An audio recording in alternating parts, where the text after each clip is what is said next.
ಒಂದು ವೇಳೆ ರೈಲು ಟಿಕೆಟ್ನಲ್ಲಿ ಸಮಯ 18:30 ಅಂತ ಬರೆದಿದ್ದರೆ ಅದು AM ಆಗಿರಬಹುದಾ ಅಥವಾ PM ಆಗಿರಬಹುದಾ? ಹಾಗೆ 18:30 ಅಂದರೆ ಯಾವ ಸಮಯ? ಇದು 12 ಗಂಟೆ ಸ್ವರೂಪವೇ ಅಥವಾ 24 ಗಂಟೆ ಸ್ವರೂಪವೇ? ಈ ವಿಚಾರವಾಗಿ ಈ ವಿಡಿಯೋದಲ್ಲಿ ಸರಳವಾಗಿ ತಿಳಿಯೋಣ. ತರಗತಿ 4 ಮತ್ತು ತರಗತಿ 5ರ ಕ್ಲಿಷ್ಟಾಂಶಗಳು ಕೆಳಗಿನಂತಿವೆ. ಸಮಯ ಅಥವಾ ಕಾಲ ಪರಿಕಲ್ಪನೆಯುಳ್ಳ ಪದ ಸಮಸ್ಯೆಗಳನ್ನು ಪರಿಹರಿಸುವುದು ಹಾಗೂ 24 ಗಂಟೆ ಗಡಿಯಾರದ ಸಮಯವನ್ನು 12 ಗಂಟೆ ಗಡಿಯಾರದ ಸಮಯಕ್ಕೆ ಪರಿವರ್ತಿಸುವುದು. ಈಗ ಸಮಯಕ್ಕೆ ಸಂಬಂಧಪಟ್ಟಂಥ ಕೆಲವೊಂದು ಅಂಶಗಳನ್ನು ನೋಡೋಣ. ಒಂದು ದಿನ ಎಂದರೆ 24 ಗಂಟೆಗಳು, 1 ಗಂಟೆ ಎಂದರೆ 60 ನಿಮಿಷಗಳು, 1 ನಿಮಿಷ ಎಂದರೆ 60 ಸೆಕೆಂಡ್ಗಳು. ಹಾಗೆಯೇ ಸೆಕೆಂಡ್ಗಿಂತಲೂ ಕಡಿಮೆ ಸಮಯವನ್ನು ಕೂಡ ನಾವು ಲೆಕ್ಕ ಹಾಕಬಹುದು. ಅದನ್ನು ನೋಡುವುದಾದರೆ ಮೊದಲಿಗೆ ಸೆಂಟಿ ಸೆಕೆಂಡ್ ಅಂದರೆ 100ನೇ 1 ಎಂದು ಅರ್ಥ. ಹಾಗೆ ಮಿಲಿ ಸೆಕೆಂಡ್ ಅಂದರೆ 1000ನೇ 1 ಎಂದು ಅರ್ಥ. ಇಂತಹ ಒಂದು ಕಡಿಮೆ ಸಮಯವನ್ನು ನಾವು ಸ್ಟಾಪ್ ವಾಚ್ಗಳಲ್ಲಿ ಬಳಸುತ್ತೇವೆ. ಈ ಸ್ಟಾಪ್ ವಾಚ್ಗಳನ್ನು ಕ್ರೀಡೆಗಳಲ್ಲಿ ಬಳಸುತ್ತಾರೆ. ಹಾಗೂ ಕೀಟಗಳ ರೆಕ್ಕೆಗಳು ಬಡಿದುಕೊಳ್ಳುವ ಸಮಯ ಕೂಡ ಈ ರೀತಿಯ ಸಮಯವಾಗಿರುತ್ತದೆ.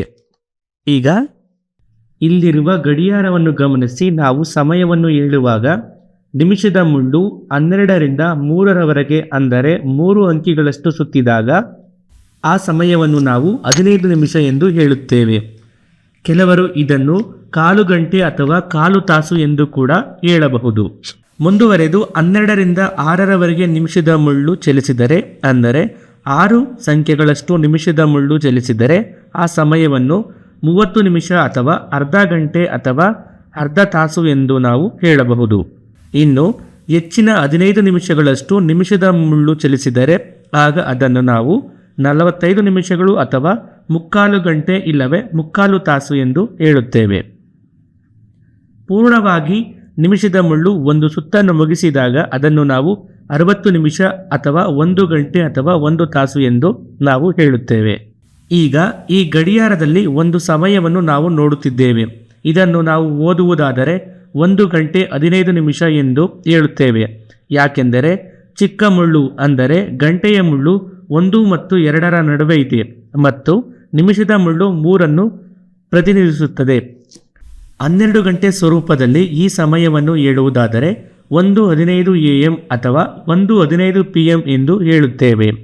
ಕೇವಲ ಸಮಯವನ್ನು ನೋಡಿ AM ಬಳಸುವುದು ಸೂಕ್ತವೇ ಅಥವಾ PM ಬಳಸುವುದು ಸೂಕ್ತವೇ ಎಂದು ನಮಗೆ ಪ್ರಶ್ನೆ ಮೂಡುವುದು ಸಹಜ.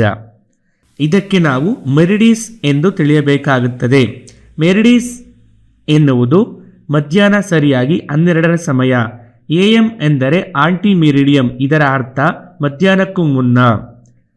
PM ಎಂದರೆ ಪೋಸ್ಟ್ ಮೆರಿಡಿಯಂ, ಇದರ ಅರ್ಥ ಮಧ್ಯಾಹ್ನದ ನಂತರ. ಹಾಗಾಗಿ ಯಾವ ಕಾಲದಲ್ಲಿ ನಾವು ಸಮಯವನ್ನು ಓದುತ್ತಿದ್ದೇವೆ ಎಂಬುದನ್ನು ಗಮನಿಸಿ AM ಅಥವಾ PM ಅನ್ನು ಬಳಸಿ ಸಮಯವನ್ನು ಸೂಚಿಸುತ್ತೇವೆ. 24 ಗಂಟೆ ಸ್ವರೂಪದಲ್ಲಿ ಸಮಯವನ್ನು ಓದುವುದನ್ನು ನೋಡೋಣ. 24 ಗಂಟೆ ಸ್ವರೂಪದಲ್ಲಿ ಗಡಿಯಾರದಲ್ಲಿನ ಒಂದು ದಿನವು 0 ಗಂಟೆಯಿಂದ ಶುರುವಾಗುತ್ತದೆ. ಅಂದರೆ ಮಧ್ಯರಾತ್ರಿ 12 ಗಂಟೆಯನ್ನು 0 ಎಂದು ನಾವು ಪರಿಗಣಿಸುತ್ತೇವೆ.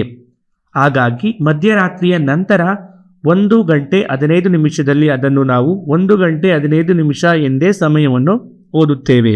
ಆದರೆ ಮಧ್ಯಾಹ್ನ 12 ಗಂಟೆಯ ನಂತರ 1 ಗಂಟೆ 15 ನಿಮಿಷ ಆಗಿದ್ದಲ್ಲಿ ಆ ಸಮಯವನ್ನು ನಾವು 13 ಗಂಟೆ 15 ನಿಮಿಷ ಎಂದು ಓದುತ್ತೇವೆ.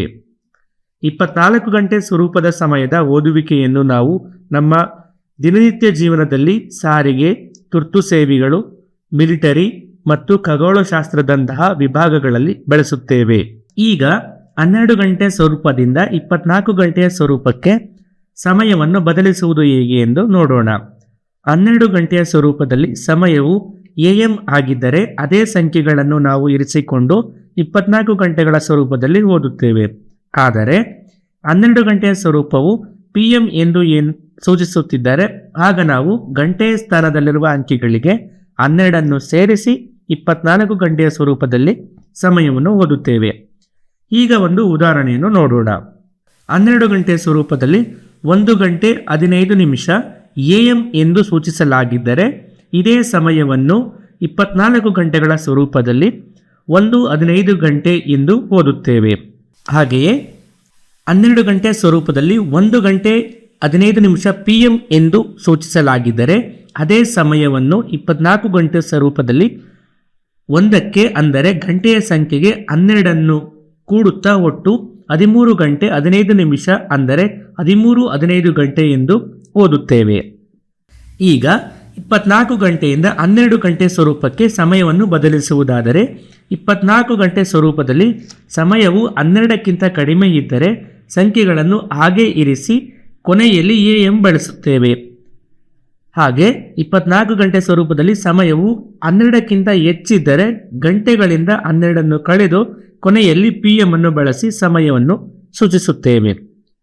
24 ಗಂಟೆಯಿಂದ 12 ಗಂಟೆ ಸ್ವರೂಪಕ್ಕೆ ಸಮಯವನ್ನು ಬದಲಿಸುವುದಾದರೆ 24 ಗಂಟೆ ಸ್ವರೂಪದಲ್ಲಿ ಸಮಯವು 12ಕ್ಕಿಂತ ಕಡಿಮೆ ಇದ್ದರೆ ಸಂಖ್ಯೆಗಳನ್ನು ಹಾಗೇ ಇರಿಸಿ ಕೊನೆಯಲ್ಲಿ AM ಬಳಸುತ್ತೇವೆ. ಹಾಗೆಯೇ 24 ಗಂಟೆ ಸ್ವರೂಪದಲ್ಲಿ ಸಮಯವು 12ಕ್ಕಿಂತ ಹೆಚ್ಚಿದ್ದರೆ ಗಂಟೆಗಳಿಂದ 12 ಕಳೆದು ಕೊನೆಯಲ್ಲಿ PM ಅನ್ನು ಬಳಸಿ ಸಮಯವನ್ನು ಸೂಚಿಸುತ್ತೇವೆ. ಇದಕ್ಕೆ ಒಂದು ಉದಾಹರಣೆಯನ್ನು ನೋಡೋಣ. 24 ಗಂಟೆ ಸ್ವರೂಪದಲ್ಲಿ ಸಮಯವು 1:15 ಗಂಟೆ ಎಂದು ಸೂಚಿಸಿದ್ದರೆ ಇದನ್ನು 12 ಗಂಟೆ ಸ್ವರೂಪಕ್ಕೆ ಬದಲಾಯಿಸುವಾಗ ಗಂಟೆಯ ಸ್ಥಾನದಲ್ಲಿರುವ ಅಂಕಿ 1 ಇದು 12ಕ್ಕಿಂತ ಚಿಕ್ಕದಾಗಿರುವುದರಿಂದ ಈ ಸಮಯವನ್ನು ನಾವು 12 ಗಂಟೆ ಸ್ವರೂಪದಲ್ಲಿ 1:15 AM ಎಂದು ಸೂಚಿಸುತ್ತೇವೆ. ಹಾಗೆ 24 ಗಂಟೆ ಸ್ವರೂಪದಲ್ಲಿ ಸಮಯವು 13:15 ಗಂಟೆ ಎಂದು ಸೂಚಿಸುವಾಗ ಗಂಟೆಯ ಸ್ಥಾನದಲ್ಲಿರುವ ಅಂಕಿ ಅಂದರೆ 13 ಇದು 12ಕ್ಕಿಂತ ದೊಡ್ಡದಾಗಿರುವುದರಿಂದ ನಾವು ಗಂಟೆಗಳಿಂದ 12 ಕಳೆದು ಕೊನೆಯಲ್ಲಿ PM ಅನ್ನು ಬಳಸಿ ಸಮಯವನ್ನು ಸೂಚಿಸುತ್ತೇವೆ. ಆಗ ಸಿಗುವಂತಹ ಉತ್ತರ 12 ಗಂಟೆಯ ಸ್ವರೂಪದ ಸಮಯ 1:15 PM ಆಗಿರುತ್ತದೆ. ಈಗ ಒಂದು ಪದರೂಪದ ಸಮಸ್ಯೆಯನ್ನು ನೋಡೋಣ. ರಮೇಶನು ಗ್ರಂಥಾಲಯದಲ್ಲಿ 4 ಗಂಟೆ 18 ನಿಮಿಷ ಅಭ್ಯಾಸ ಮಾಡಿದನು. ಮನೆಯಲ್ಲಿ 3 ಗಂಟೆ 45 ನಿಮಿಷ ಅಭ್ಯಾಸ ಮಾಡಿದನು. ಹಾಗಾದರೆ ರಮೇಶ್ ಅಭ್ಯಾಸ ಮಾಡಿದ ಒಟ್ಟು ಅವಧಿ ಎಷ್ಟು? ಇದಕ್ಕೆ ಪರಿಹಾರವನ್ನು ನೋಡುವುದಾದರೆ ನಮಗೆಲ್ಲರಿಗೂ ತಿಳಿದಿರುವ ಹಾಗೆ ಈ ಒಂದು ಪದ ಸಮಸ್ಯೆಗೆ ನಾವು 2 ಸಮಯಗಳನ್ನು ಕೂಡಬೇಕಾಗುತ್ತದೆ.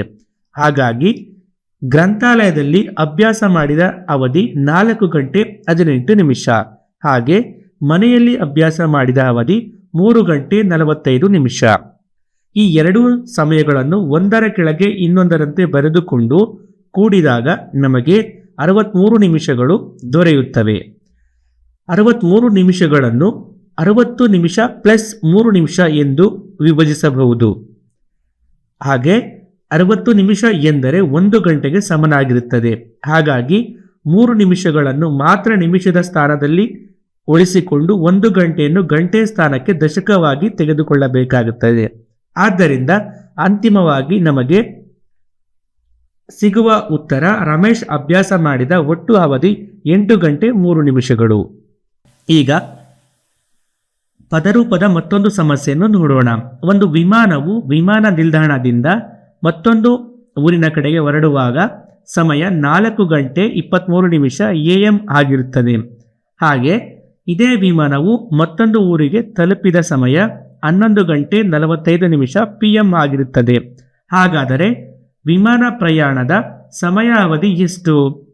ಇದಕ್ಕೆ ಪರಿಹಾರವನ್ನು ನೋಡುವುದಾದರೆ ವಿಮಾನ ಹೊರಡುವ ಸಮಯ 4:23 AM ಆಗಿರುವುದರಿಂದ ಇದನ್ನು ನಾವು 24 ಗಂಟೆ ಸ್ವರೂಪದಲ್ಲಿ 4:23 ಎಂದೇ ಬರೆಯುತ್ತೇವೆ. ಹಾಗೆ ವಿಮಾನ ತಲುಪಿರುವ ಸಮಯ 11:45 PM ಆಗಿರುವುದರಿಂದ ಇದನ್ನು 24 ಗಂಟೆ ಸ್ವರೂಪದಲ್ಲಿ ನಾವು 23:45 ಎಂದು ಬರೆಯುತ್ತೇವೆ.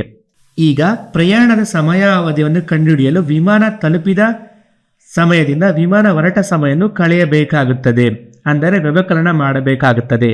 ಗಂಟೆಗಳು ಮತ್ತು ನಿಮಿಷಗಳನ್ನು ಒಂದರ ಕೆಳಗೆ ಇನ್ನೊಂದರಂತೆ ಬರೆದುಕೊಂಡು ವ್ಯವಕಲನ ಮಾಡಿದಾಗ ಅಂತಿಮವಾಗಿ ನಮಗೆ ಸಿಗುವ ಉತ್ತರ 19 ಗಂಟೆ 22 ನಿಮಿಷ. ಹಾಗಾಗಿ ವಿಮಾನ ಪ್ರಯಾಣದ ಸಮಯಾವಧಿ 19 ಗಂಟೆಗಳು ಮತ್ತು 22 ನಿಮಿಷಗಳು. ಈಗ ಸಮಯಕ್ಕೆ ಸಂಬಂಧಪಟ್ಟಂಥ ಮತ್ತೊಂದು ಪದರೂಪದ ಸಮಸ್ಯೆಯನ್ನು ನೋಡೋಣ. ಪಕ್ಷಿಗಳ 2 ಗುಂಪುಗಳು ತಮ್ಮ ವಲಸೆ ಪ್ರಯಾಣವನ್ನು ಪ್ರಾರಂಭಿಸಿದವು. ಒಂದು ದಿನ ಗುಂಪು 1ರ ಪಕ್ಷಿಗಳು ಬೆಳಗ್ಗೆ 4:17ಕ್ಕೆ ಹಾರಲು ಪ್ರಾರಂಭಿಸಿ ಸಂಜೆ 4:15ಕ್ಕೆ ತಮ್ಮ ದಿನದ ಪ್ರಯಾಣವನ್ನು ನಿಲ್ಲಿಸಿದವು. ಮತ್ತು ಗುಂಪು 2ರ ಪಕ್ಷಿಗಳು ಬೆಳಗ್ಗೆ 5:09ಕ್ಕೆ ತಮ್ಮ ಪ್ರಯಾಣವನ್ನು ಪ್ರಾರಂಭಿಸಿ ಸಂಜೆ 5:06ಕ್ಕೆ ತಮ್ಮ ಪ್ರಯಾಣವನ್ನು ನಿಲ್ಲಿಸಿದವು. ಹಾಗಾದರೆ ಯಾವ ಪಕ್ಷಿಗಳ ಗುಂಪು ಹೆಚ್ಚು ಸಮಯ ಪ್ರಯಾಣ ಮಾಡಿದವು? ಇದಕ್ಕೆ ಪರಿಹಾರವನ್ನು ನೋಡುವುದಾದರೆ, ಗುಂಪು 1ರ ಪಕ್ಷಿಗಳು ಬೆಳಿಗ್ಗೆ 4:17ಕ್ಕೆ ಹಾರಲು ಪ್ರಾರಂಭಿಸಿದವು. ಇದನ್ನು ನಾವು 24 ಗಂಟೆ ಸ್ವರೂಪದಲ್ಲಿ 4:17 ಎಂದೇ ಪರಿಗಣಿಸುತ್ತೇವೆ. ಇದೇ ಪಕ್ಷಿಗಳು ಸಂಜೆ 4:15ಕ್ಕೆ ತಮ್ಮ ಪ್ರಯಾಣವನ್ನು ನಿಲ್ಲಿಸಿದವು. ಹಾಗಾಗಿ 24 ಗಂಟೆ ಸ್ವರೂಪದಲ್ಲಿ ಇದನ್ನು ಗಂಟೆಯ ಸ್ಥಾನದಲ್ಲಿರುವ ಅಂಕಿಗೆ 12 ಕೂಡಿಸುತ್ತಾ ಪ್ರಯಾಣವನ್ನು ನಿಲ್ಲಿಸಿದ ಸಮಯ 16 ಗಂಟೆ 15 ನಿಮಿಷ ಎಂದು ಹೇಳಬಹುದು.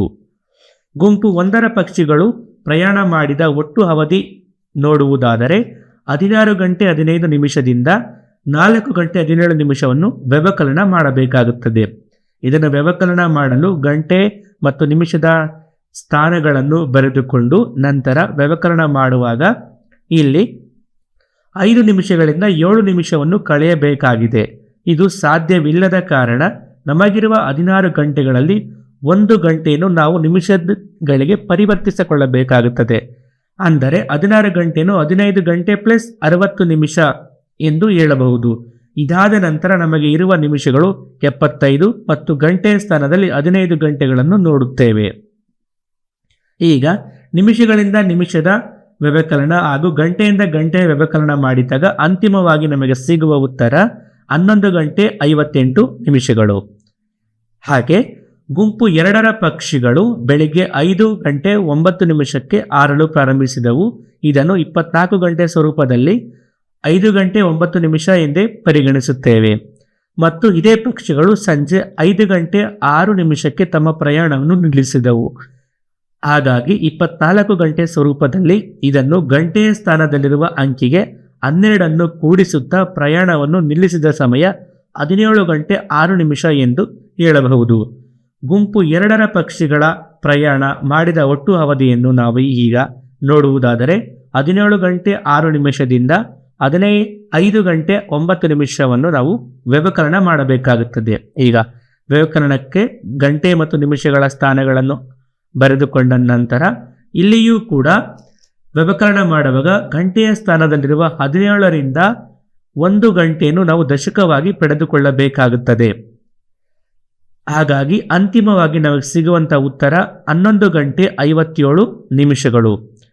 ಗುಂಪು 1 ಮತ್ತು ಗುಂಪು 2ರ ವಲಸೆ ಪ್ರಯಾಣದ ಕಾಲಾವಧಿಯನ್ನು ನಾವು ಗಮನಿಸಿದಾಗ ಗುಂಪು 1 ಹೆಚ್ಚು ಸಮಯ ಪ್ರಯಾಣ ಮಾಡಿದವು ಎಂದು ನಾವು ತೀರ್ಮಾನಿಸಬಹುದಾಗಿದೆ. ಈಗ ನಿಮಗೊಂದು ಮನೆಗೆಲಸ.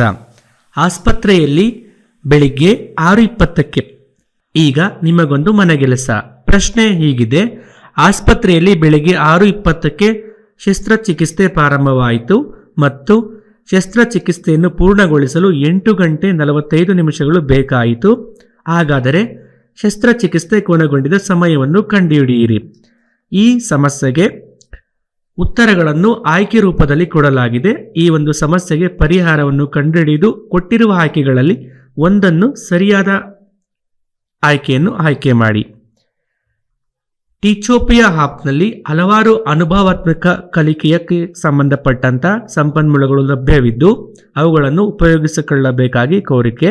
ಉದಾಹರಣೆಗೆ ಪಾಠ ಯೋಜನೆ, ಅಭ್ಯಾಸ ಹಾಳೆಗಳು, ಯೋಜನಾ ಆಧಾರಿತ ಕಲಿಕಾ ಚಟುವಟಿಕೆಗಳು, ಪರಿಕಲ್ಪನಾ ನಕ್ಷೆ, ಹಾಗೆ ವಿವರಣಾತ್ಮಕ ವಿಡಿಯೋಗಳು ಮುಂತಾದಂತೆ ಹಲವಾರು ಸಂಪನ್ಮೂಲಗಳು ಲಭ್ಯವಿದ್ದು ಇವುಗಳನ್ನು ನಿಮ್ಮ ಒಂದು ಪಾಠ ಕಲಿಕೆಗೆ ಉಪಯೋಗಿಸಿಕೊಳ್ಳಬೇಕಾಗಿ ಕೋರಿಕೆ.